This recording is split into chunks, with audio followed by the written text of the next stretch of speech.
Today, we're diving into a really intimate story, one that shows how love can show up in the most unexpected ways, starting from a place of just complete loneliness. I mean, that one line, it just hits you, doesn't it? It perfectly captures this feeling of profound isolation. But for our main character, this whole world was about to be turned upside down.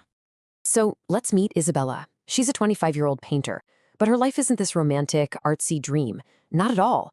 It's a daily grind, a struggle just to get by, all alone. To give you an idea of how tough things are, she's living in this tiny little room.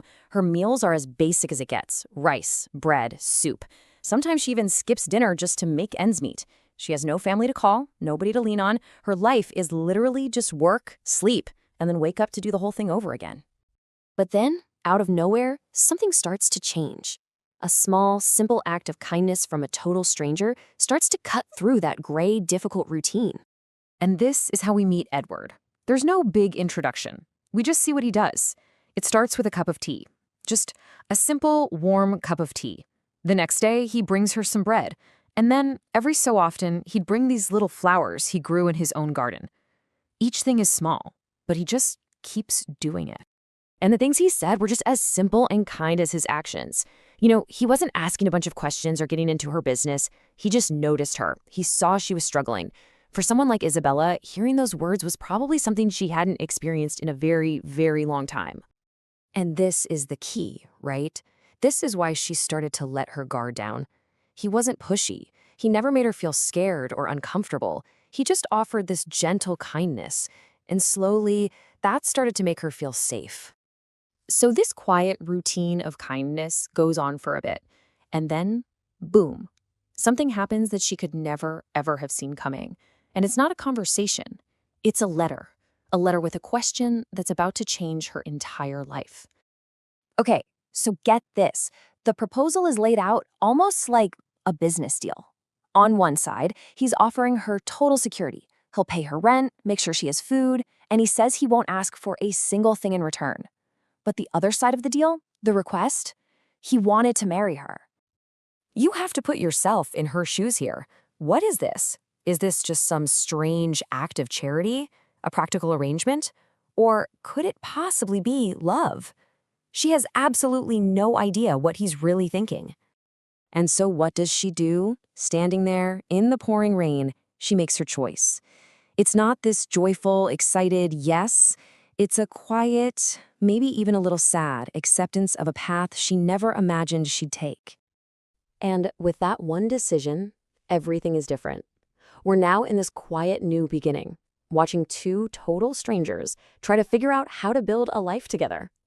The wedding itself tells you everything you need to know about their arrangement. It was incredibly simple. No party, just 5 guests. The rings were plain. There was no hug, no kiss. The only thing exchanged was his quiet, sincere promise. I will care for you always. So, imagine her walking into his house for the first time. Think about the tiny room she came from. This place was small, but it felt solid, strong.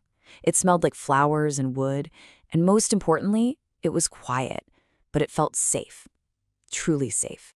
And their life together settles into this very gentle, predictable rhythm. In the morning, he'd make tea and bread. In the afternoon, he'd be out in his garden, and she would just watch him. And in the evenings, they'd talk.